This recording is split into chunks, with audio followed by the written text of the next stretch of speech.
আমি এই মুহূর্তে অবস্থান করছি টেকনাফ শাহপরাদীপ জেটি ঘাটে। বিকল্প পথ হিসেবে টেকনাফ থেকে সেন্ট মার্টিনে যাওয়ার জন্য শাহপরাদীপ গোলারচর থেকে গতকাল কিন্তু যে ট্রলারটি ছেড়ে আসছিল, কিন্তু আজকে শুক্রবারে আকাশ মেঘাচ্ছন্ন থাকার কারণে, সাগর উত্তল থাকার কারণে আজকে কোনো ট্রলার কিন্তু সেন্ট মার্টিনের মধ্যে ছেড়ে যায়নি।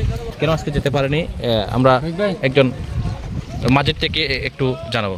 ভাই, আজকে কেন সেন্ট মার্টিনে যেতে পারেনি? আজকে ছাগল ছিল, আবহাওয়া খারাপ ছিল, যেতে পারে না, অনুমতি দেয় নাই। আগামীকাল যদি আল্লাহ বাঁচা রাখলে অনুমতি করে ইনশাল্লাহ চলে যাবে।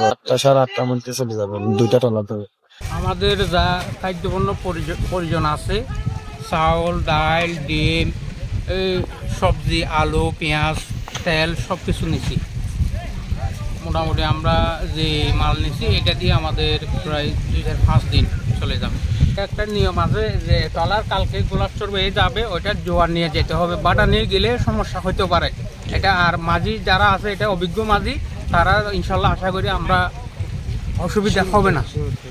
আপনারা আপনারা আপনারা এখন কি চান? আপনারা কি এখান থেকে গেলে সবসময় সেন্ট মার্টিন যে গোলারচর হয়ে যাওয়া আসা করলে সুবিধা হয় ব্যবসায়ীরা? আমরা সবসময় চাই নিরাপদ। আমাদের সরকার আছে, গভর্নমেন্ট আছে, তারাই সুযোগ সুবিধা করে দিবে, তারাই নিরাপদ দিবে, আমরা আশা করি এটাই। আপাতত সেন্ট মার্টিনে কোনো সমস্যা হচ্ছে না। আপাতত খাদ্যপণ্যের সমস্যা, এই জন্য এভাবে করে মাল নিতে হচ্ছে। এটা যদি লাইনঘাট যদি ভালো হয়, তার সমস্যা হবে না আশা করি। এখানে বোটে কিন্তু খাদ্যপণ্য উঠানো হয়েছে। আগামীকাল সকাল 9টায় সেন্ট মার্টিনের মধ্যে ছেড়ে যাবে।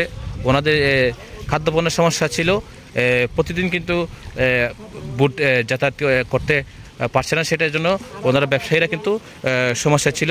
শুক্রবারে কিন্তু কোনো সেন্ট মার্টিন থেকে কোনো বোট আসে না এবং এখান থেকে কোনো বোট ছেড়ে যায়নি।